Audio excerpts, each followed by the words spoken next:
हरे कृष्ण। तो आज का जो श्लोक है चैप्टर 1 श्लोक क्रमांक 40। अधर्म अभिभवात् कृष्ण प्रदुष्यन्ति कुलस्त्रियः स्त्रीषु दुष्टासु वंशे जायते वर्ण शंकरः। तो यहाँ पर बहुत इम्पोर्टेंट बात है। इम्पोर्टेंट बात ये है कि आज का जो श्लोक है कि अर्जुन के द्वारा हमको शिक्षा ये होता है कि वास्तव में कि एक स्त्री कैसे रहना चाहिए और एक स्त्री को अगर शिक्षित बनाने से कि हमारे संसार में क्या उत्पत्ति होती है, क्या अच्छाई होती है ना। तो इसीलिए श्रील प्रभुपाद तात्पर्य में कहते हैं कि जीवन में शांति, सुख तथा आध्यात्मिक उन्नति का मुख्य सिद्धांत मानव समाज में अच्छी संतान का होना। तो अच्छी संतान होना ये सबसे बड़ा जो कर्म का आधारित बनते हो वो है माँ, स्त्री।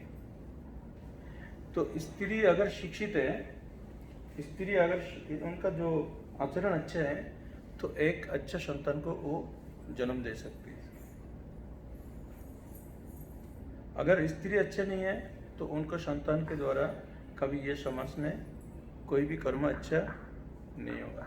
तो इसलिए ये जो श्लोक है इसमें सबसे ज़्यादा दूसरे इसमें ध्यान देते हैं। एक है वयोवृद्ध जो वरिष्ठ लोग हैं, दूसरा स्त्रियों को होते है ना, और तीसरा क्या है संतान। तो ये तीन चीज़ें हैं। तो वयोवृद्ध अगर समझो कि फैमिली में अगर आपको कोई गार्डियन नहीं है, ये बात मेरे को पहले भी बोला था, अगर आपको घर में गार्डियन नहीं है तो आपको फैमिली ठीक से नहीं जाए। गाड़ी कितना भी सुंदर हो, अगर चलाने वाला अच्छा नहीं है तो वो गाड़ी का मूल्य उसको समझ में नहीं आएगा। तो उसी तरह संसार में वो व्यक्ति संसारी होना चाहिए जो व्यक्ति संसार का नियम को जानते हैं। जो संसार का नियम को नहीं जानते हैं तो उनको संसारी होने का योग्य वो नहीं है और होना भी उनको नहीं चाहिए।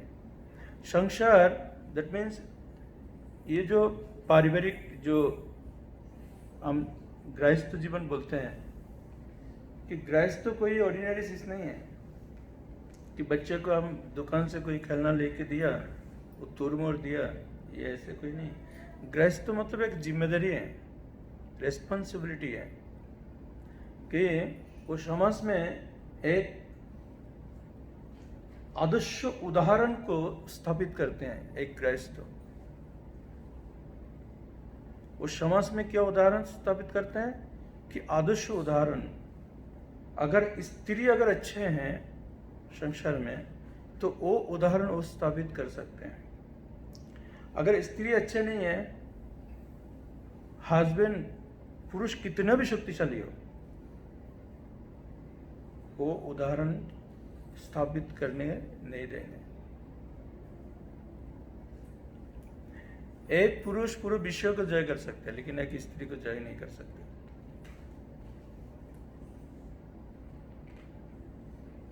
एक पुरुष पूरे विश्व को जय करके आ जाते हैं, विश्व में उसको कोई हरा नहीं सकता है, लेकिन स्त्री के सामने वो हार जाते हैं। ठीक है।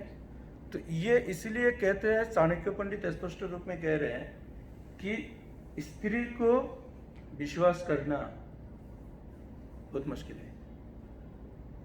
ठीक है। तो विश्वास करना मुश्किल क्यों है? क्योंकि स्त्री का मन का परिवर्तन होने में समय नहीं लगता, ये कारण है।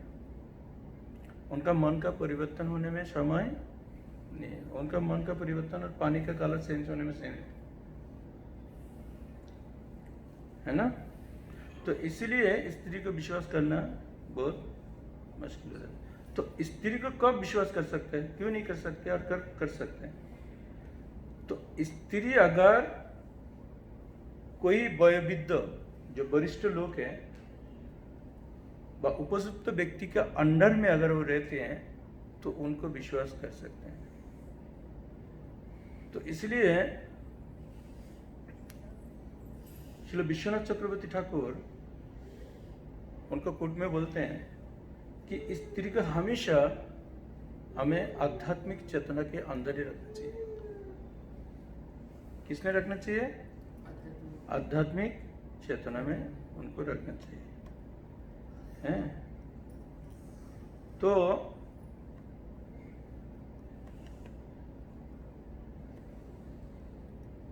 तो क्या होगा कि उनका मन का परिवर्तन वो होने में कभी ये नहीं करेगा, तो वो हमेशा टिक रहेंगे। अगर वो समझो, जैसे बोलते हैं ना, तुरंत से भी अगर उनको मौका मिल जाएगा तो उनका मन का परिवर्तन हो हमेशा के लिए हो सकते हैं। तो इसलिए हमें क्या करना चाहिए? प्रभु दरवाजा अच्छे से बंद करो, है ना, आवाज नहीं आना चाहिए।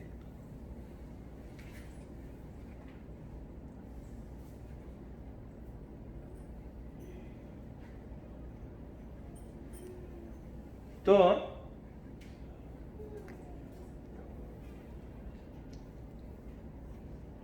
वंश परिचय का मतलब ये नहीं है कि हमने एक संतान को जन्म दिया, ब्लड रिलेशन, ये नहीं है, ये वंश परिचय नहीं है। जैसे बोलते हैं ना कि ब्राह्मण, हमने ब्राह्मण घर में जन्म लिया तो ब्राह्मण परंपरा हो गया। तो कलयुग में इस चीज को नहीं मानते। कलयुग में ब्राह्मण, पहले जमाना में एक नियम था, वर्ण और आश्रम का नियम था कि जो जिस आश्रम में है वो उस आश्रम का ही सेवा करते थे। क्षत्रिय मर भी जाएगा तो वो कभी दूसरा दासत्व नहीं करेगा, किसी का दासत्व नहीं करेगा। ब्राह्मण मर भी जाए वो बिजनेस नहीं करेगा, वो कभी अपना नियम से वो नीचे कभी नहीं उतरते थे। परंतु कलियुग में इसलिए शास्त्र कहते हैं कोली शूद्र संभव, जन्म से शूद्र है प्रत्येक जीव, कोई ब्राह्मण क्षत्रिय वैश्य है क्या नहीं है, शूद्र नहीं है, तो सभी शूद्र है, कोली शूद्र संभव। तो उनका परिचय कैसे प्राप्ति होता है? हाँ, ज्ञान के माध्यम से। कैसे? संस्कार द्विज, तो उनको जैसे संस्कार दिए जाते हैं तो उसी संस्कार के अनुसार उनको कार्यों में हम। आज देखो कितने सारा ब्राह्मण लोग हैं जो क्षत्रिय हैं। अभी युद्ध क्षेत्र में जो बंदूक लेके खड़ा है, जो कि वो पेन लेके खड़ा होना चाहिए, वो दूसरा को शिक्षा देना चाहिए, लेकिन वो किसी और को मारने के लिए गया है। तो उनका परिचय आप कहेंगे वो ब्राह्मण है, ओ पंडित जी, ऐसे बोलेंगे? नहीं बोलेंगे ना। तो क्या बोलेंगे? उनका वीर और क्षत्रिय नाम पे उनको पहचान होगा। तो इसमें प्रमाणित क्या है? शास्त्र क्या कहते हैं? जन्मना जायते शूद्र संस्कार द्विज भवेत्, मतलब जैसे संस्कार है ऐसे उनका परिचय है। तो इसीलिए बोलते हैं कि ब्लड रिलेशन, मतलब उनका खून का जो रिलेशन है वो नहीं चलेगा। क्या आप क्षत्रिय का बेटा क्षत्रिय होगा? ऐसे नहीं हो सकते। तो कैसे होगा कि उनका जो नैतिक शिक्षा है, उनका जो नैतिक शिक्षा है उसके ऊपर आधारित करके उनको परिचय होगा।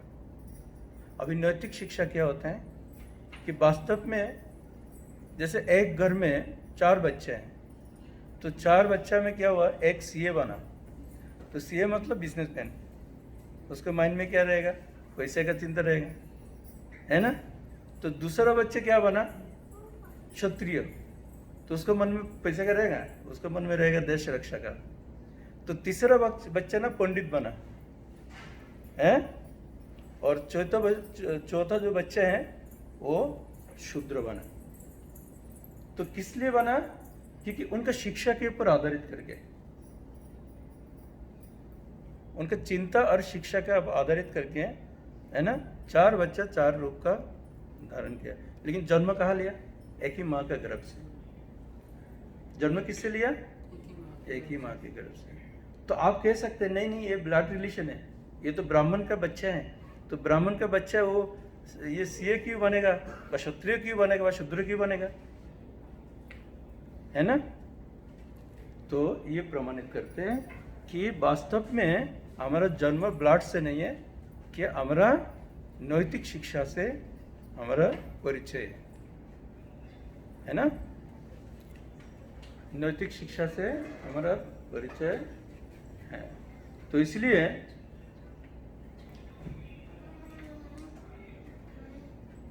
जो भविष्य प्रजन्म, जो भविष्य प्रजन्म का मतलब जो कि आगे होने वाला, तो इस विषय को अगर कोई रक्षा कर सकते वो है वयोवृद्ध लोग, वरिष्ठ लोग। जो वरिष्ठ लोग होते हैं ना, आपको साइंस नहीं कहेगा इस बात को, आप कंप्यूटर से इस बात को नहीं जान सकते। ये कंप्यूटर्स बनाने वाला भी वो मनुष्य है, सब कुछ बनाने वाला है कौन है, मनुष्य है। वो कौन है, वो वयोवृद्ध लोग हैं। वो पहले से बोल के गया, जो बात पहले बोल के गया, आज उसको हम क्या कर रहे हैं, रिसर्च कर रहे हैं, उसी बात को लेके हम आगे बढ़ रहे हैं। परंतु हम सम्मान किसको दे रहे हैं, कंप्यूटर, लैपटॉप, है ना, लेकिन सम्मान उसको नहीं मिल रहा है। तो यहाँ पर बोलते हैं कि कलिजुग कैसे, जो परिश्रम करने वाला व्यक्ति है ना, उसको फल नहीं मिलेगा। एक कथा आते हैं ना कि किसी ने धक्का देते देते देते देते दीवार को पूरा कच्चा बनाया, और किसी ने हाथ ऐसे लगाते है वो गिर गया। तो नाम किसका हुआ, जिसने गिराया उसका नाम। अरे तूने पूरा दीवार को गिरा दिया, इतना लोग इतना धक्का मारा, दीवार गिरा नहीं है, लेकिन आप टास्क करते गिरे, और उसको पूरे फेमस बना दिया, वो वायरल बॉय हो गया। लेकिन परिश्रम किसका है, जिसने पहले उसमें धक्का लगाया है। अगर शास्त्रीय नियम से देखेंगे, वो पहले धक्का किसने मारा, इसका कहीं नहीं है। एक बार एक बहुत बड़ा जहाज है, तो जहाज से ना एक बच्चा गिर गया। तो बच्चा जब गिर गया तो सब लोग आके देख रहे हैं, अरे बचाओ बचाओ कर रहे हैं सब लोग। तो एक व्यक्ति ना कैसे उसमें गिर गया बच्चे को बचाने के लिए। तो बच्चे को बचा के तो लेके आ गया, उसको सब लोग माला पहना रहे हैं और बहुत अच्छा उसका सुनाम कर रहे हैं। उसने बोला चुप। बोले क्या हो, बोले बोल मेरे पीछे से लात कौन मारा मेरे पीछे से लात कौन मारा। मतलब वो अपने आप उसमें नहीं गिरा, मतलब उतरा नहीं है, उसको बचाने के लिए उतरा नहीं है, किसी ने उसको धक्का। तो प्रमाण करते हैं उसको किसी ने धक्का मारा, इसलिए बोला कि मैं तो बचाने नहीं गया, मेरे को तो किसी ने धक्का मारा जस्ट के इसके लिए बचा के लेके आ गया। आप समझ रहे हो। तो ऐसे ही है संसार, है ना। तो कोई करेगा और कोई भुगेगा। तो इसमें फल किसका है, जिसने लात मारा। अगर वो लात नहीं मारते हैं तो ये ना गिरते हैं ना बच्चा, लेकिन फल किसको मिला, जिसने बचा के बाहर लाया। तो संसार ऐसे है, संसार में आप कुछ करोगे लेकिन उसका फल आपको मिलेगा नहीं है। तो इस बात को कौन सहन कर सकते हैं। अगर समझो कि आप पूरा दिन परिश्रम किया और आपको पैसा किसी ने लेके चले गया, तो आप क्या करोगे, आप तो टेंशन में आ जाओगे। अरे मैंने पूरा दिन परिश्रम किया और मेरा पैसा किसी और ने लेके गया, तो आप टेंशन में क्या करोगे। हो सकता है आपको हार्ट अटैक आ गया, हो सकता है आपने युद्ध कर लिया, उसके साथ मारधर कर लिया, हो सकता है आपने कुछ ना कुछ कर लिया, लेकिन पैसा आपको नहीं आया, पैसा तो लेके चले गए। तो बुद्धिमान कौन है इसमें, बुद्धिमान कौन है। बुद्धिमान व्यक्ति का विचार क्या होता है, कोई बता सकता है, हाथ उठाओ कोई। एक जन शांत रहेगा। कोई है और विचार, मतलब आपको विश्लेषण करना पड़ेगा, उसका डिटेल्स बनना पड़ेगा, क्यों शांत रहेगा। यस, कर्म का, हाँ अंतर्जी से नहीं, एकदम क्लियर बोलने का कि जो वैष्णव है, जो शास्त्रीय नियम को जानते हैं, शास्त्र जानते हैं तो तुरंत उसको विचार आएगा, नहीं ये कर्म पहले मैं किसी के साथ किया था, न तो मेरे परिश्रम का जो भाग है वो कैसे लेके जा सकते हैं। तो वैष्णव शांत व्यक्ति कौन होता है? जो अपना विचार को जानते कि प्रीवियस उसका जो कर्म है वो कर्म के विषय को जानते हैं। लेकिन अब मैं पूरा दिन काम करने के बाद वो क्यों लेके गया? क्योंकि उसका कर्म मैंने खाया।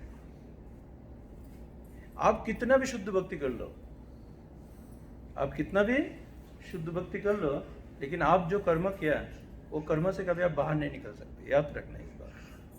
ये मत बोलना कि मैं तो भक्ति कर रहा हूँ, मेरे घर में इतना दुख क्यों है और मेरे को इतना तकलीफ क्यों है ना? ये चिंता मत करना। क्यों? क्योंकि आप जैसे जैसे डीप भक्ति करोगे ना, गंभीर भक्ति करोगे, ऐसे ऐसे आपका कर्म जाते रहेगा।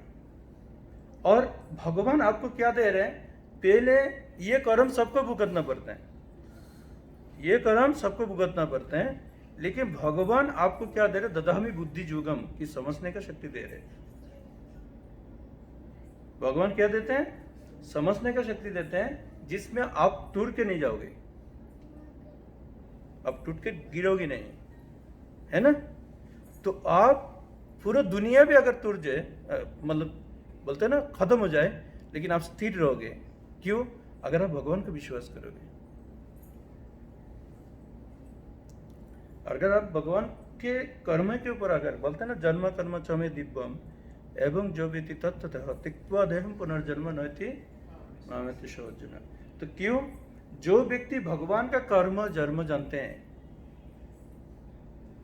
जो कि भगवान के ईश्वर बिना कुछ भी नहीं होता है, तो वो व्यक्ति विचलित नहीं होता है। वो व्यक्ति क्या नहीं होता है? विचलित नहीं होता है। वो व्यक्ति ठीक है, उस सेकंड के लिए विषमल हो सकते हैं, लेकिन घंटा के लिए नहीं है। कुछ सेकंड के लिए हो सकता है, क्योंकि वो मनुष्य है। तो मनुष्य का प्रवृत्ति है सुख और दुख, है ना? सुख दुख के अंदर वो ये करते हैं ना, विचरण करते हैं ना। तो क्लेश मतलब क्या है? अभी समझ का हवा आया है, तो ऐसे नहीं तो साधु को नहीं लगेगा, और जो असाधु है उसको ही लगेगा, है ना? सबको लगेगा। लेकिन उसको टॉलरेट करने की शक्ति ओनली वो व्यक्ति को होता है, जो व्यक्ति संयमी हो, जो व्यक्ति इस विषय को जानते हैं। कोई अगर मुझे भी अगर यज्ञ करने दे तो मुझे भी नहीं आएगा। मैं ऐसे पुजारी कुछ किया है, लेकिन मैं यज्ञ पूरा कंप्लीट नहीं किया। मैं ब्राह्मण हो सकता है, लेकिन मैं वो काम करने के लिए नहीं। तो वो काम कौन करते हैं? जो व्यक्ति पूर्ण रूप से उसने ट्रेनिंग लिया है। जो व्यक्ति पूर्ण रूप से ट्रेनिंग लिया है ना, वो व्यक्ति खूब आसानी से वो काम कर लेगा। है, मैं कर सकता हूँ, ऐसे नहीं कि मैं नहीं कर सकता। मैं कैसे कर सकता हूँ? मैनुअल। अभी समझो कि एक मैकेनिकल इंजीनियर है, जो कि उस गाड़ी हो, जो विषय है उसको अच्छे से जानते हैं। अभी जस्ट मुझे मैकेनिकल इंजीनियरिंग नहीं है और मेरे पास ओनली मैनुअल है। अभी मैनुअल से मेरे को देखना पड़ेगा भाई कौन सी जगह में क्या है। किंतु जो मैकेनिकल इंजीनियर है उनको देखने का कोई जरूरत नहीं है, उसको बीमारी तुरंत पकड़ लेगा। तो इसलिए बोलते कर्म, कि आप क्या कर रहे हो उसके ऊपर भित्ति करके आपका शिक्षा को आधारित होता है। उसको बोलते हैं नैतिक शिक्षा। उसको क्या बोलते हैं? नैतिक शिक्षा। ठीक है? तो नैतिक शिक्षा का सबसे बड़ा जो मेन गाइडियन है वो है हमारा वयोविद्या। एक्सटेंशन बूट लगाओ ना तो ये खत्म हो जाएगा मेरा। तो संसार में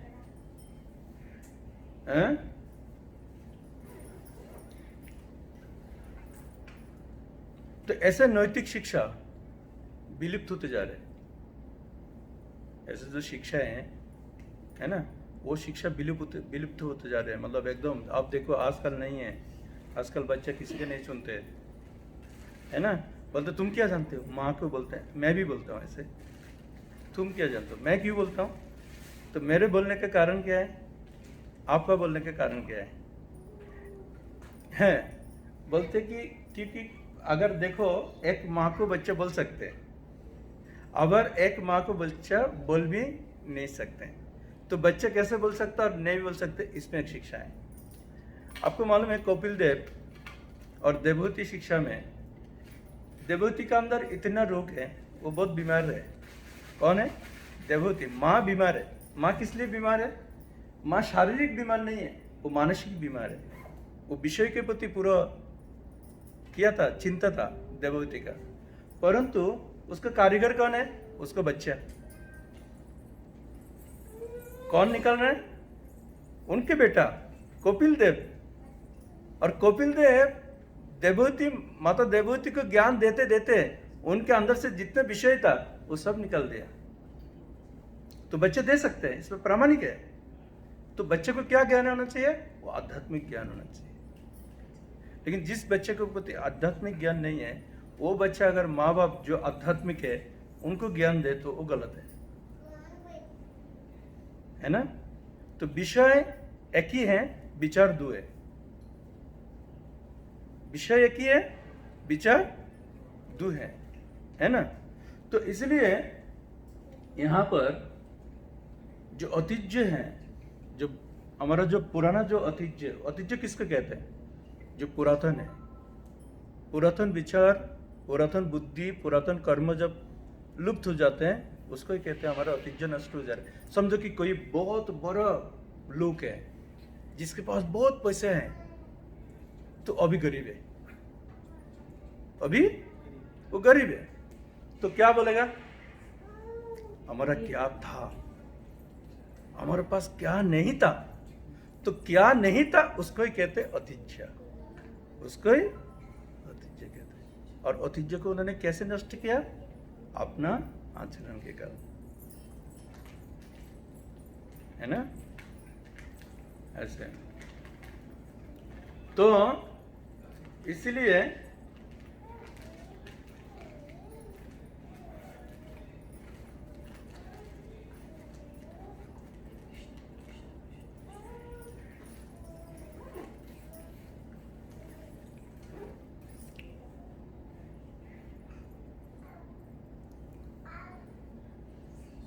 यहां पर कह रहे हैं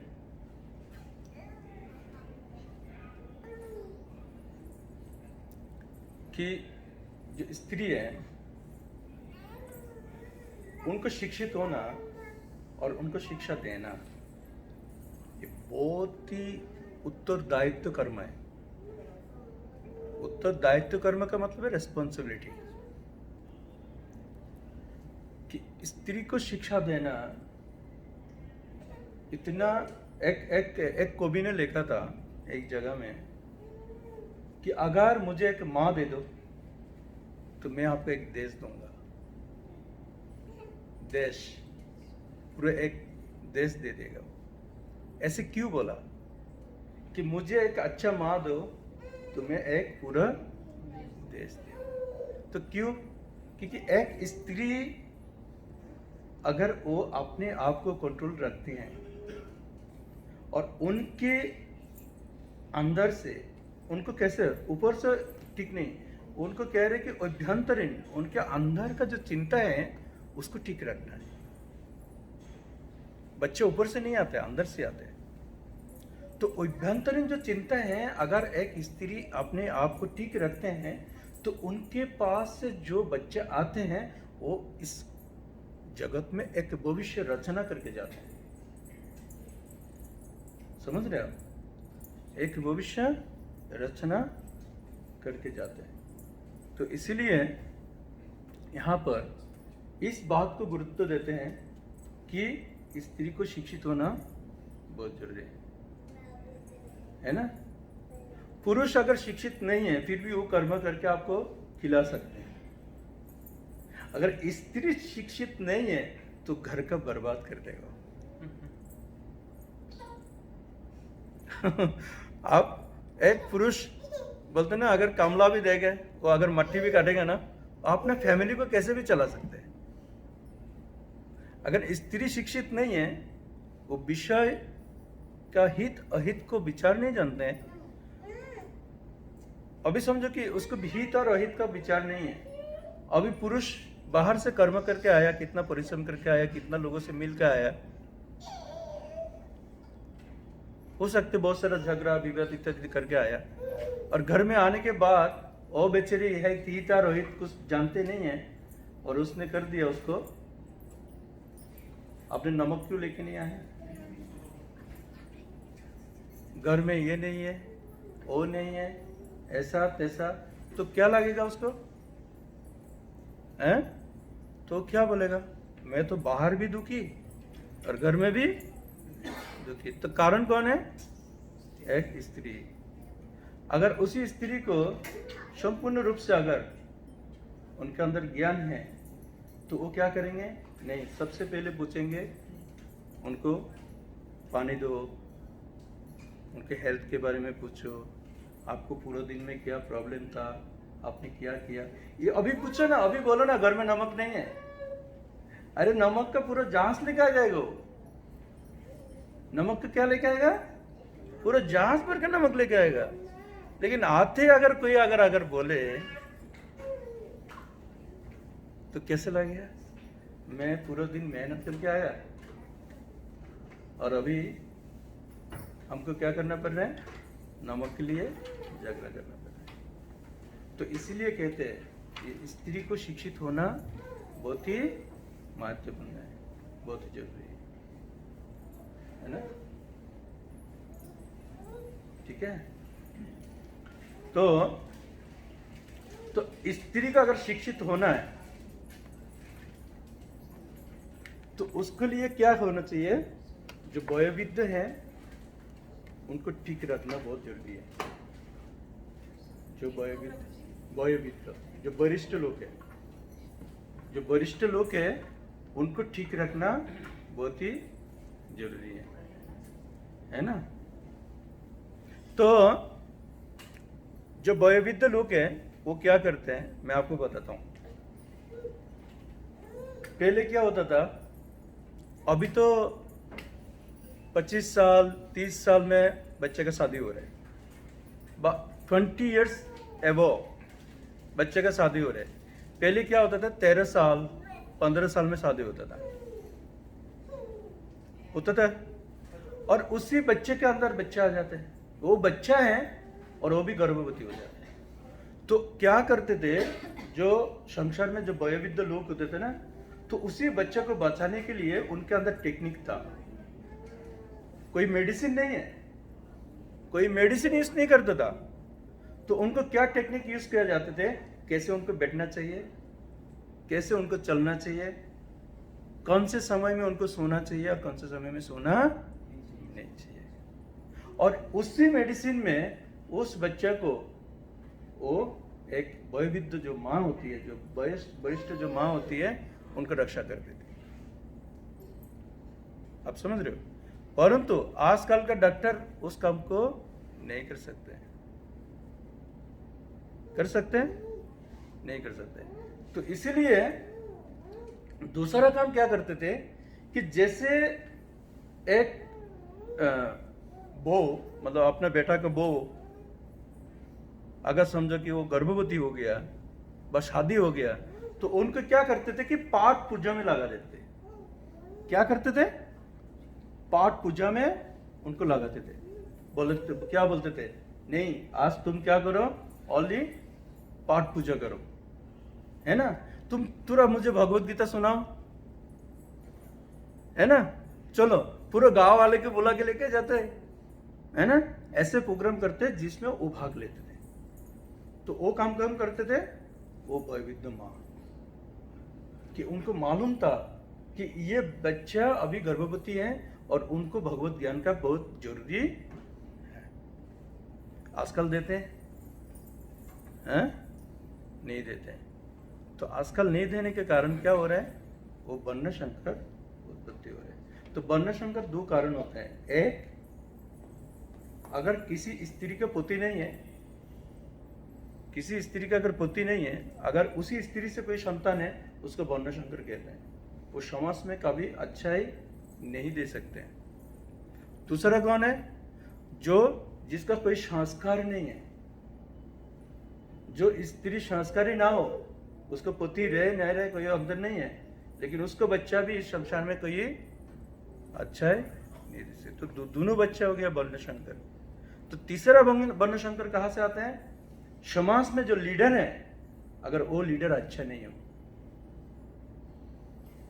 समाज में जो लीडर होता है ना, एक सामाजिक लीडर होते हैं, अगर वो लीडर अच्छा नहीं है तो वो भी बच्चे को गलत रास्ता में लेके जाके बर्बाद कर देगा, है ना। अभी समझो कि हमारा पीएम सीएम अमुक शमुक जो है, तो वो क्या करते हैं, कुछ ऐसे माँ का बच्चा लेके चले जाते हैं, 1 लाख 2 लाख 3 लाख 5 लाख दो भी दे दिया, चलो जाके तुम खेलो और पियो, जो भी खाना खाओ। तो वो बच्चे क्या हो गया, उसका संस्कार पूरा नष्ट हो गया, संगति के कारण संस्कार नष्ट हुआ, तो उसको भी वर्णशंकर कहा जाता है। उसको भी क्या कहते हैं? वर्णशंकर कहते हैं। तो इसीलिए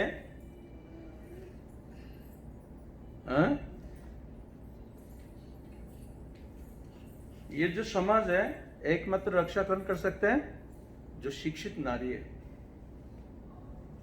जो शिक्षित नारी है वो एकमात्र ये संसार को शक्ति दे सकती है। अगर समझो कि कोई स्त्री अभी वर्तमान भक्त बना है, क्या बना है? भक्त बना है, तो वो भक्त बना मतलब उनको नियम कानून इत्यादि इत्यादि उनको पता है, वो नियम से सोते हैं, नियम से खाते हैं, नियम से चलते हैं, नियम से सब कुछ करते हैं। तो उनके जो परंपरा आएगा तो उनको सिखाने का कोई जरूरत नहीं है, अलग से शिक्षा देना उनको जरूरत नहीं है। वो माँ का आचरण से वो शिक्षा है। माँ जो आचरण करती है वो बच्चा ऑटोमेटिकली उनका शिक्षा प्राप्ति कर लेते हैं। अगर कोई माँ से, याद रखना, बुरा मत मानना, अगर माँ भक्त है फिर भी बच्चा अगर ठीक से नहीं होता है ना, तो माँ भक्ति दिखा रही है, भक्ति कर नहीं रही। माँ भक्ति क्या कर रही है? दिखा रही है। माँ भक्ति दिखा रही है, वो कर नहीं रहे, है ना। तो ये एक कारण है।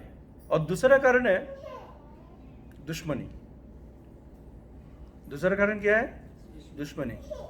बहुत बोलते ना, उनका बहुत पहले पहले जन्म का उनका जो दुश्मनी है वो भक्त घर में भी आके लेगा। वो भक्त घर में भी आके उसको पूरे बेइज्जती करके जाएगा। आप समझ लो। इसलिए याद रखना, एक बात याद रखना, कर्म कोई भी पीछे नहीं छोड़ते हैं। कर्म में कोई घुस दे के नहीं होगा। आप घुस दे के चाकरी ले सकते हैं, चलो मैं अपना पद को ऊपर कर सकते हैं, है ना, लेकिन आपका कर्म ना वो कभी खत्म नहीं होगा, है ना। ये जो हमारा संगति है, ये शिक्षा एक्चुअली हमारा कर्म के लिए, कि हम काल जाके ऐसे कोई गलत कर्म ना करें, है ना। जस्ट जैसे हमारा पावर बैटरी में जब हम पावर कम हो जाते हैं तो हम क्या करते हैं, उसको चार्जिंग में लगाते हैं ना। तो हमें डेली चार्जिंग में लगाना चाहिए, डेली हमें सुनना चाहिए भगवत कथा, डेली हमें भगवत कथा सुनना भी चाहिए, प्लस हमें सुनाने भी चाहिए। अगर निरंतर अगर इस कार्यों में आप रहोगी ना, तो आपको जीवन में कर्म में कभी काला दाग नहीं आ सकते, रेड दाग नहीं आ सकते,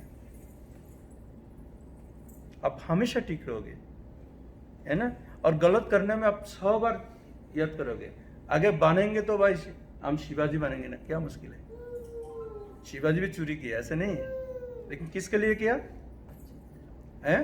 अपना राज्य का पालन के लिए, है ना। एक और फालूदा ने क्या नाम, एक ये था, तो वो भी चोरी करता था। वो क्या करते थे? चोरी डाकू डालते थे, लेकिन हीरो है तो हीरो डाकू डालते थे। तो क्यों डालते थे? कि वो दूसरा जगह थे बड़ा बड़ा, जो इससे बड़ा बड़ा डाकू था, उनसे छीन के लेके आके वो अपना गरीब लोगों को बांटते थे, जिनके पास कुछ भी नहीं। तो इसलिए एक जगह में मैं पढ़ा कि सुना है कि एक व्यक्ति ना, उसने बहुत लोगों को खून करके आ गया, तो खूनी हो गया। तो खूनी मतलब उसका कर्म खराब है, लेकिन उसने ऐसे एक व्यक्ति को खून किया जो इतना सारा खून भी उसमें क्षमा हो गया। फिर उसने किसको खून किया? फिर वो संसार के लिए, है ना, हानिकारक जो व्यक्ति है उनको खून करके वो 100 खून का उसको क्षमा हो गया। तो कभी कभी कर्म ऐसे होते हैं कि आपका 100 जन्म का भी कर्म आप खत्म कर देते हैं, लेकिन कर्म होना चाहिए, है ना। तो इसीलिए यहाँ पर वयोविद्य को क्या कहते हैं कि वयोविद्य क्या करते हैं? जैसे ये बच्चा जन्म लिया तो माँ नहीं पालती है। माँ का जो मतलब सासुरी होते हैं ना, दादी जो होती है ना, वो उनको सुनाती है राम कहानी क्या होता है, राम क्या होता है, नरसिम्हा क्या होता है। चलो चलो आ जाओ, हैं अमुक, आ जाओ, चलो बैठ जाओ सब लोग, तुम्हारे लिए मैंने कुछ बनाया है। पहले क्या करेगा? कुछ खिलाएगा, है ना, और कुछ खिला पिला के वो बैठा देते थे और अभी सुनाओ, राम कथा सुनाओ, नरसिम्हा कथा सुनाओ, प्रहलाद चरित्र सुनाओ, ध्रुव चरित्र सुनाओ। तो वो कौन सुनाते थे? वो हमारा वयोविद्य, है ना। तो फिर हमें सम्मान किसको करना चाहिए?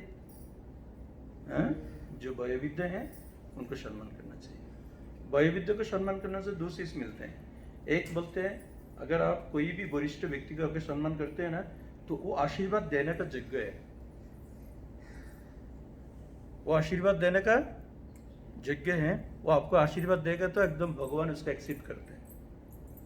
दूसरा क्या है कि उनके अंदर रियलाइजेशन है, उन्होंने बहुत कुछ दिखाया है, विपत्ति क्या होता है, हित क्या होता है और अहित क्या होता है ना, अनुकूल और प्रतिकूल क्या होता है, वो हर चीज देखा है। लेकिन आप देखो, वो कॉलम से कॉल ही नहीं लिख पाएगा, लेकिन आपको ऐसे ऐसे साइंस बताएगा जो कि आपको बुक्स पे हार मानेगा। आप समझ रहे हो? आपको बुक्स का हार माना देगा। तो ऐसे व्यक्ति को सम्मान करना हमारा कार्य है ना। तो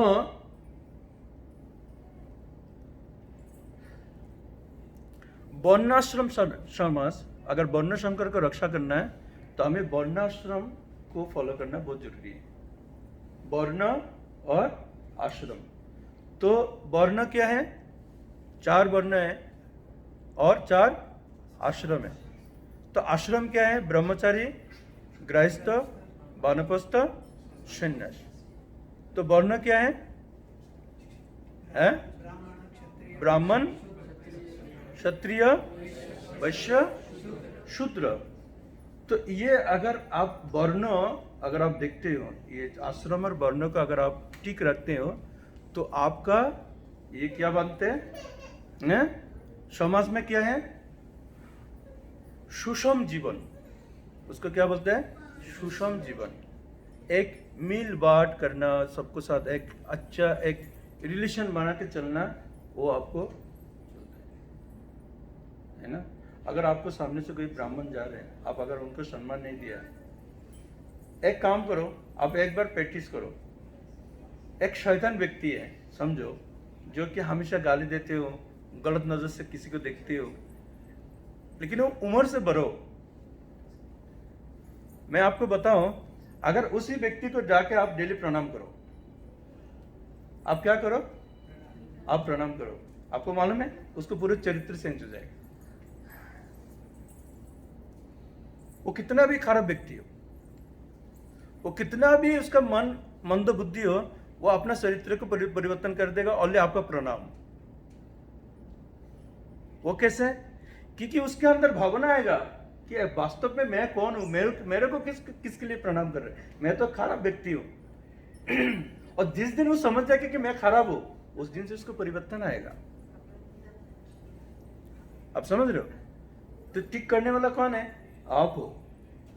आप अगर उसको नेगेटिव सोचोगे ना, ये तो नेगेटिव है, जा मैं उससे दूर रहो, वो हमेशा नेगेटिव ही रहेगा, वो आपके लिए खतरा है। आप समझ रहे हो? वो आपका खतरा कभी टलेगा नहीं है। लेकिन जिस दिन से आप उसको पॉजिटिव देख के और उसको प्रणाम करते जाओ, दूर रहो, प्रणाम करो, और दोनों के लिए अच्छा है। वो भी पॉजिटिविटी में आ जाएगा और आप भी, आपका जीवन निरापत्ता बन जाएगा। आप समझ रहे हो? तो उसको ही कहते हैं क्या? वर्ण और आश्रम। तो वर्ण में सम्मान है, क्षत्रिय क्षत्रिय को वैश्य और शुद्ध सम्मान देते हैं। क्षत्रिय को कौन सम्मान करते हैं? वैश्य व्यक्ति भी क्षत्रिय को सम्मान करते हैं, शूद्र व्यक्ति को उनको सम्मान करते हैं। लेकिन ब्राह्मण को 3 समाज सम्मान करते हैं। क्षत्रिय भी सम्मान करते हैं, वैश्य भी सम्मान करते हैं और शूद्र भी करते हैं, है ना? और दूसरा क्या है? वैश्य को शूद्र हमेशा सम्मान करते हैं, है ना? तो अगर समाज में अगर ऐसे व्यवस्था हो, है ना, तो वो समाज में सुषम समाज कहते हैं उसको क्या कहते हैं? सुषम समाज। अगर कोई वर्ण संकर हो भी तो उनको भी वो ठीक कर देगा, है ना? तो इसलिए अगर हम ऐसे परिस्थिति को अगर ठीक नहीं करते हैं, अगर आप विचार बुद्धि नहीं करते हैं, नहीं मुझे ये समाज को ठीक करना नहीं, तो ये समाज कभी ठीक होगा नहीं है और शांति का भी कभी आप देखोगे नहीं। आप समझ रहे हो? तो ये समाज को ठीक करना है तो हमें प्रतिज्ञा करना चाहिए कि हमें क्या करना है। ठीक है, ये समाज आज परिवर्तन हो सकता है। ये समाज का परिवर्तन आज देखो, आज कैसे, आज तो हम बोलते कि डिजिटल आधुनिक हो रहे। ये ड्रोन कैमरा पहले था हैं? नहीं था ना? अभी ड्रोन बोमा भी पहले था क्या? हैं? नहीं था ना? तो आधुनिक समाज हमें क्या दे रहे हैं? पहले स्त्री लोग अपना चेहरा नहीं दिखाते थे, बाल कभी खोला नहीं छोड़ते थे, हैं? है ना? वो एक पर्दाशील होते थे, पर्दाशील जिसको बोलते हैं, पर्दाशील होते थे। और वर्तमान समय में क्या हो रहा है? अश्लीलता। तो कारण क्या है? किस चीज का अभाव है हमारे पास? अभाव क्या है?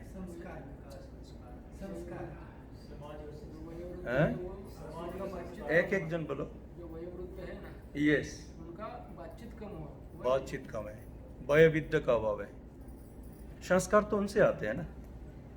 पिता नहीं है तो पुत्र को संस्कार कहाँ से मिलेगा? पिता ही तो वयोवृद्ध है ना, है ना? तो संसार में जब ऐसे व्यक्ति का अभाव होगा तो हमें संस्कार मिलेगा नहीं। अगर संस्कार नहीं है तो आप पारिवारिक व कोई भी कैसे भी रहो, आप दुखी रहना पड़ेगा। पहले लोग, अरे पहले मतलब हम लोग तो छोटे हैं, बच्चे हैं। अभी हम जब बच्चे थे तब भी हमने बहुत कुछ देखा। आज से अगर हम 35 इयर्स अगर हम पीछे जाएंगे तो उस टाइम मैं 5-6 साल का था, समझो। तो 5-6 साल उम्र में 7-8 साल उम्र में मैंने जो कुछ दिखा है, जो हमारा याद है, मैंने बहुत कुछ देखा, बहुत अच्छा चीज देखा। समाज था, जब समाज में खाने के लिए बैठते थे तो कोई उठते नहीं थे और उसमें एक लीडर रहते थे, जो वयस्क व्यक्ति रहते थे। अगर कोई उठा ना तो उनको बहुत पनिशमेंट मिलेगा, है ना? खाना शेष खत्म हो गया, खत्म होने के बाद एक जयध्वनि देते थे। क्या करते थे? एक जयध्वनि देते थे।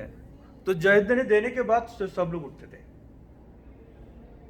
आज क्या हो गया? काम, मेरे काम, अरे मेरे पास बहुत काम है, हैं? खा के, कोई तो चल चल के खा रहे, कोई बैठ के खा रहे, कोई कुछ करके खा रहे, है ना? तो कहा जाता कि जो खाना है, किसी डॉक्टर ने इस बात को कह रहे, खाना खाने के टाइम अगर आप चिंता भी अगर अन्य करते हैं ना तो आपको पुष्टि नहीं मिलेगा। खाना खाने के टाइम खाना को ध्यान करना चाहिए, बात नहीं करना चाहिए, चिंता नहीं करना चाहिए। आप समझ रहे हो?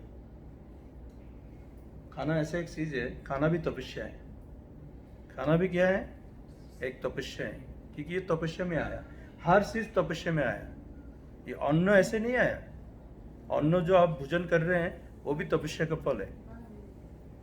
तो तपस्या का फल को प्राप्ति करना है, आपको तपस्या करना पड़ेगा। आप जब उसको खाते हैं, वो खाने के टाइम आपको तपस्या करना पड़ेगा, है ना? तो ऐसे अगर उस चीज का आप फॉलो नहीं करोगे तो क्या होगा? समाज में अनियम सृष्टि होगा। आप बोलोगे प्रभु जी खाना भी नियम में आता है? नहीं, हर चीज नियम में आता है। हर कोई शब्द नियम में आता है। हर कोई शब्द छूटा नहीं है। अगर आकार इकार आप छोड़ दो तो आप वर्ण तय नहीं कर सकते। कोई भी वर्ण रेडी नहीं कर सकते आप। तो इसलिए हर चीज, हर कर्म, आप कोई भी कर्म को छूटा वर्ण नहीं बोल सकते। हर कर्म का एक कर्म के साथ एक धागा में जुड़ा हुआ एक धागा है। जैसे विविध प्रकार का फूल हम उस पर जुड़ते हैं, भगवान को व किसी को भी हम पहनाते हैं, उसमें देखो ऐसा नहीं कि कोई एक का उसका अनुदान है। इसमें कितना लोग अनुदान देकर उसको सजाए हैं। तो स्टिक वर्ण भी सेम है, शब्द भी सेम है। एक की भी बात आपसे अगर निकल के जा रहे हैं तो उसको चिंता करना चाहिए। आप चिंता नहीं करोगे तो अनियम अनियता सृष्टि हो सकते हैं। आप एक ही भी बात अगर मुंह से निकाल दो, आपने खाना सामने रखा, चलो आपने बहुत अच्छे से सजाया खाना को, आपने अतिथि को बुलाया और खाना सामने रखा, आप जस्ट एक काम करो, प्लेट को थोड़ा फेंक के दो। क्या क्या आपने? ऐसे प्लेट को ऐसे करके दो, वो अतिथि जिंदगी में आपको घर में नहीं आएगा। लेकिन आपने तो इतना कुछ अच्छा किया, उनके लिए अच्छा भोजन बनाया, तो क्यों तुरा से फेंक के दिया? तो क्यों? अभी समझ में आया? तो इसलिए जो हम बात करते हैं, जो भी चिंता करते हैं ना, तो सोच समझ के करना चाहिए, तो अनियम कभी नहीं होगा। आप समझ रहे हो? तो इसलिए हमें हमेशा, आप किधर भी रहो ना, आप दुकान में रहो, आप गाड़ी चलाओ, आप ऑफिस में रहो, कोई भी परिस्थिति में रहो, आप भगवान का बात ऐसे टेक्निक से करो कि ऑटोमेटिकली आप ना, जो व्यक्ति से बात कर रहे हैं ना, उसको माइंड में आएगा, ये देखो ये कितना बुद्धिमान व्यक्ति, देखो उसने ऐसे कैसे टेक्निक से मेरे को भगवान की तरफ खींचा। डायरेक्ट भगवान के पास जाने का जरूरत नहीं है, पहले कर्म से शुरू करो। चलो भाई, ये किसने बनाया भाई? इतना सुंदर, इतना हार्ड। तो ये बनाने वाला के पीछे का जो रस है ना, ऑटोमेटिक निकल जाएगा। इसमें कितना चीज है मालूम है? पंच महाभूत है, इसमें भी पंच महाभूत है। पंच महाभूत के बिना कुछ भी सृष्टि नहीं हो सकता है। तो ऑटोमेटिक पंच महाभूत को जो सृष्टि किया है ना, वो तो भगवान है। प्रकृति क्रिया मनाने गुण कर्माने सर्वस्व अहंकार विमरात्मकता में मन्नते, है ना? तो इसलिए अगर हमें धर्म चर्चा करना है, स्त्री हो पुरुष हो, है ना, तो उनका हमेशा धर्म चर्चा, कोई भी विषय के अंदर उनको धर्म चर्चा आप करा सकते हैं, लेकिन करने वाला को टेक्निक होना चाहिए। ठीक है? तो इसीलिए आज का जो श्लोक है, विशेष करके अभी तक तो हम बहुत दूर है, सुनना बहुत जरूरी है, लेकिन हो नहीं सकते हैं।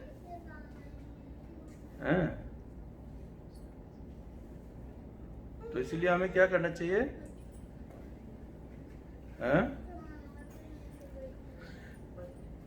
हमें दायित्व लेना चाहिए। सबसे पहले रेस्पॉन्सिबल होना चाहिए अपना पति, पिता और पुत्र, ये तीन व्यक्ति को रेस्पॉन्सिबल होना चाहिए। पति को अपना स्त्री के प्रति, पिता को अपना संतान के प्रति, और पुत्रों को किसको होना चाहिए? माता पिता के प्रति।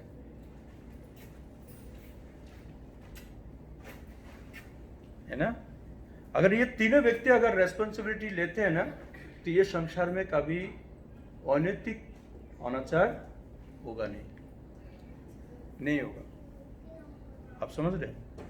तो प्रत्येक व्यक्ति, नहीं मैं तो सोऊंगा, मेरे काम खत्म। आपका काम खत्म, रेस्पॉन्सिबिलिटी खत्म नहीं हुआ। आप समझ रहे हैं? एक जन व्यक्ति अगर कोई रेस्पॉन्सिबल पर्सन है, उसका काम कभी खत्म होते नहीं है, याद रखना। वो सोते जागते जिधर भी रहे, उसका माइंड में एक क्या रहते हैं, हमेशा चलते रहते, नहीं ये मेरा सेवा है, मैंने कंप्लीट अभी तक नहीं किया, नहीं ये तो मेरा सेवा था, मैंने कंप्लीट नहीं किया। और उनका एक गुण है, वो हमेशा खुद का दोष देखते हैं, दूसरा का कभी नहीं देखते। जो रेस्पॉन्सिबल पर्सन होता है ना, वो कभी दूसरा का गलती नहीं देखेगा, वो हमेशा खुद का गलती देगा। नहीं ये मेरा काम था, मैंने नहीं किया, उसने नहीं किया, ऐसे नहीं बोलेगा। आप समझ रहे हो? उसने नहीं किया वो नहीं बोलेगा। तो वो व्यक्ति क्या कर सकते हैं? नारी मतलब स्त्री का शिक्षा और उनका मानसिक जो स्वाधीनता है उसका निश्चित कर सकते हैं। जो रेस्पॉन्सिबल पर्सन है, जो सोते सोते भी चिंता करते हैं कि मैंने अपना सेवा अभी तक कंप्लीट नहीं किया, उनका अधिकार है, वो व्यक्ति का अधिकार है, वो किसी का भी शिक्षा चरित्र हर चीज का वो निर्णय कर सकते, है ना? तो इसलिए हमें एक अभिभावक बनना है। क्या बनना है? अभिभावक बनना है। हर कोई व्यक्ति को अभिभावक बनना चाहिए, है ना? हर कोई व्यक्ति का। इसलिए भगवान बोलते हैं ना कि जीवेर स्वरूप है कृष्ण नित्य दास, कृष्णेर तथास्थ शक्ति भेदाभेद प्रकाश।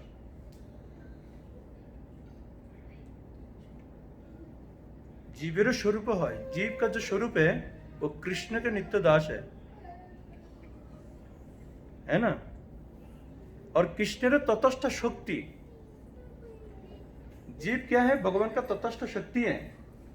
हर कोई चिट्ठी है, जो चिट्ठी हम छोटे छोटे जो चिट्ठी देखते हैं ना, वो भी आपका उपकार करते हैं, वो आपका गलती कुछ ये नहीं करते हैं, आपका गलत कुछ नहीं करते हो।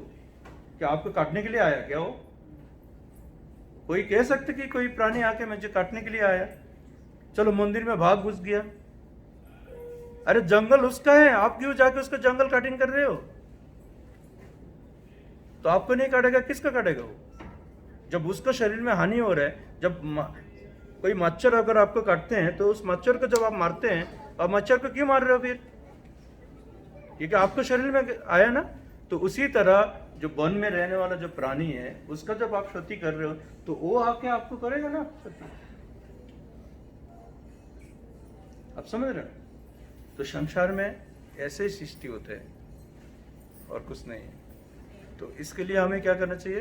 प्रत्येक व्यक्ति को एक अभिभावक मतलब रिस्पॉन्सिबल पर्सन बनना चाहिए कि नहीं मेरे दायित्व खत्म नहीं हुआ, मैंने शादी कर लिया, बच्चा हो गया, दायित्व खत्म है क्या? अरे बच्चे का हमको क्या करना पड़ता है? शिक्षा देना पड़ता है, उसके लिए फिर बैंक बैलेंस करो, ये करो, क्या वो रेस्पॉन्सिबिलिटी नहीं है क्या? अगर आप अपने बच्चे को रेस्पॉन्सिबिलिटी दे रहे हो, क्या समाज में आपको और कोई काम नहीं है? समाज में जितने बच्चे हैं वो आपको रेस्पॉन्सिबिलिटी है, आपको बच्चे की तरह देखना है, वो है रेस्पॉन्सिबल पर्सन। इनकम एक जन के लिए नहीं होता है, मैंने कमाया मैंने खाया, वो तो गधा भी कर सकते हैं। मैंने कमाया और मैं खाया, वो गधा भी कर सकते हैं ना। लेकिन गधा के साथ आपको तुलना अगर करा जाए तो आप कौन हो? इसीलिए श्रील प्रभुपाद बार बार इस श्लोक को दोहराते थे महाभारत का, आहार निद्रा भय मैथुन सामान्यतः खुशमी नराम धर्म ही तेषाम विशेष अधिक धर्म ही न मनुष्य। तो धर्म क्या होता है? रेस्पॉन्सिबिलिटी भूलना, वो धर्म। एक मनुष्य का रेस्पॉन्सिबिलिटी क्या करना है? वो भगवान को सेवा कर सकते हैं। भगवान का सेवा मतलब क्या है? प्रत्येक जीव को सेवा करना है। भागवत में कहते हैं दया सर्वभूतेषु संतुष्टि जन कैन बा। सर्वभूत का मतलब है एवरी ह्यूमन, सभी जीव को। अभी आप किसको, बाप को कैसे खिलाना है, अभी मनुष्य को कैसे खिलाना है वो आपका काम है। लेकिन शास्त्र कहते हैं दया सर्वभूतेषु संतुष्ट जैन कैन बा, आप उनको संतुष्टि करना चाहिए। जैनो कैन बा। और शास्त्र क्या कहते हैं? जैनो कैन पकारेनो मौन कृष्ण निर्विश क्या कि जैन कैन पकड़ना, आपको मन को कृष्ण भक्ति में लगाना है। अगर आप अपना मन को कृष्ण भक्ति में लगाते हो ना, तो इसीलिए बोलते हैं जे कृष्ण भजे सेवर चतुर। अगर आप कृष्ण भजोगे ना, ये जितना बात बोला ना, सभी बात के आधारित वहां पर, यहाँ पर निहित हो जाएगा। अगर कोई कृष्ण भक्ति करते हैं, जो पूर्ण रूप से अगर कोई कृष्ण से समर्पित है ना, तो सभी काम कर सकते हो। ठीक है, हरे कृष्णा। किसी को कोई प्रश्न है?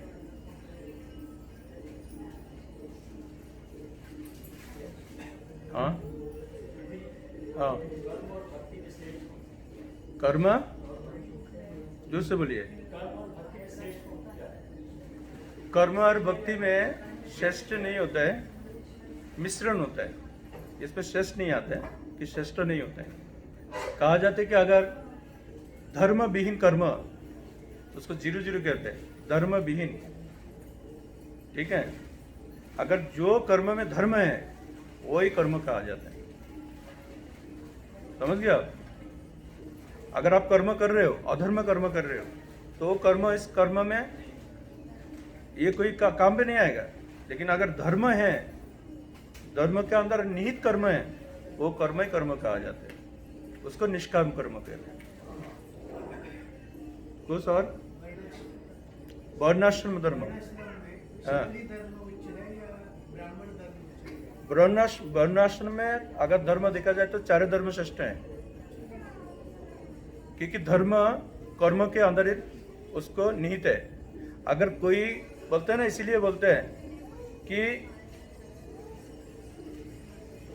ब्राह्मण ब्राह्मण नहीं यदि हरि तेजे, चंडाल चंडाल नहीं यदि हरि भजे। अगर कोई ब्राह्मण हो के अगर वो भगवान को सेवा नहीं कर रहे हैं, तो ब्राह्मण श्रेष्ठ कैसे हो सकते हैं? अगर कोई चंडाल होकर अगर भगवान की सेवा कर रहे हैं, तो ब्राह्मण से भी श्रेष्ठ हैं। तो इसलिए यहाँ पर ब्राह्मण, क्षत्रिय, वैश्य, शूद्र किसी को नीचे नहीं दिखा सकते आप। अगर कोई अपना कर्म को, अगर कोई शूद्र अगर अपना कर्म भूला नहीं है, वो भी श्रेष्ठ है। जो कर्मों को भूल जाते ना, वो कभी श्रेष्ठता में नहीं आ सकते। जो अपना कर्मों को भूल जाते, एक पक्षी वो अपने कर्मों को कभी नहीं भूलते, एक जानवर कभी अपने कर्मों को नहीं भूलते हैं, लेकिन एक मनुष्य वो क्षण क्षण में अपने कर्म को भूल जाता है। आप समझ रहे हो? तो इसलिए चातुर्वर्ण मया सिस्टम गुण कर्म विवेकश भगवान ने सृष्टि किया। मया सिस्टम मतलब भगवान ने सृष्टि, भगवान सृष्टि का जो, भगवान का जो सृष्टि है उसमें कभी डिफरेंस नहीं आएगा। भगवान का सृष्टि में कभी डिफरेंस नहीं आएगा। ठीक है, लेकिन कर्मों के आधारित है। ओके, हम देखेंगे तो ब्राह्मण श्रेष्ठ है, क्योंकि ब्राह्मण समाज में ज्ञान दे रहे हैं। लेकिन ब्राह्मण गीता पढ़ने माना किया तो शूद्र से भी गर्व है। पहले ब्राह्मण गीता पढ़ने नहीं देते थे ना, तो हमारा समाज इतना नीचे क्यों गया? क्यों इतना धर्म विवादित हुआ?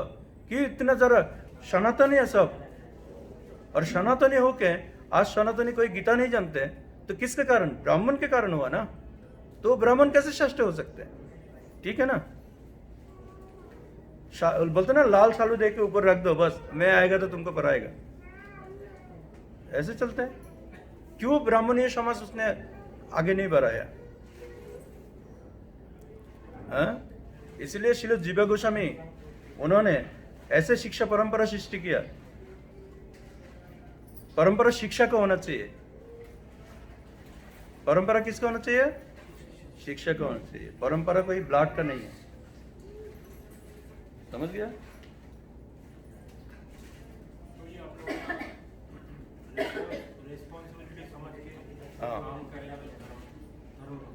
हाँ तो क्या अगर सामने वाला एक रिस्पॉन्सिबिलिटी समझ रहा है तो काम कर रहा है और जिसके लिए कर रहे हैं वो नहीं समझ रहा है, उसका विपरीत आचरण कर रहा है, तो उस केस में क्या करना चाहिए?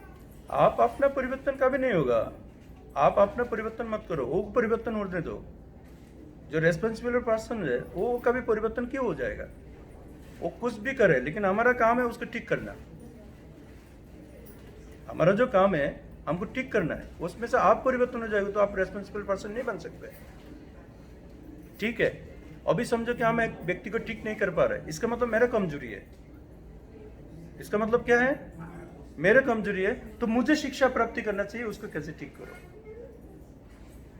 लेकिन नहीं, वो व्यक्ति ठीक नहीं है, चलो उसके पास मैं नहीं जा रहा हूँ। क्या ऐसी शिक्षा हमारा गौर निताई प्रभु ये दिया, नित्यानंद प्रभु ने दिया? ऐसे शिक्षा हमारा हरिदास ठाकुर ने दिया? चलो वो ठीक नहीं है तो मैं नहीं जाऊंगा। जगह में अदा कितना खचरत है, लेकिन फिर भी क्या किया? आखिर क्या? आखिर जगह माता नवद्वीप से लेके वृंदावन तक महाप्रभु का कीर्तन किया, और जन्म बोलते मृत्यु आग तक उसने रोया। मृत्यु का आग तक, आखिर तक उसने रो के महाप्रभु का गुण कीर्तन किया। इससे बड़ा और क्या हो सकता है? इससे बड़ा कौन है? और जगह माता से बड़ा कौन है? और अब बताओ, इस संसार में कौन व्यक्ति है जगह माता से बड़ा हो गया? तो उसको ठीक करने के लिए आपको ठीक होना चाहिए कि उसको ठीक करने के लिए मुझे क्या करना चाहिए। उसके लिए आप प्रतीक्षा करके आपको शिक्षित करना चाहिए, तो आप ऑटोमेटिक उसको ठीक कर पाओगे। सबसे पहले किसी को ठीक करना है तो आपको व्यवहार ठीक करो। जीतने का सबसे बड़ा चीज है आपको व्यवहार। अगर कोई विनम्र व्यक्ति है ना, उसके साथ कोई जीत नहीं पाते। जो हौड़ी व्यक्ति है ना, वो कभी जीतते नहीं। ये संसार में वो व्यक्ति ऊपर रहते हैं जो विनम्र होते हैं। आप समझ रहे हो? ठीक है, और कोई प्रश्न है?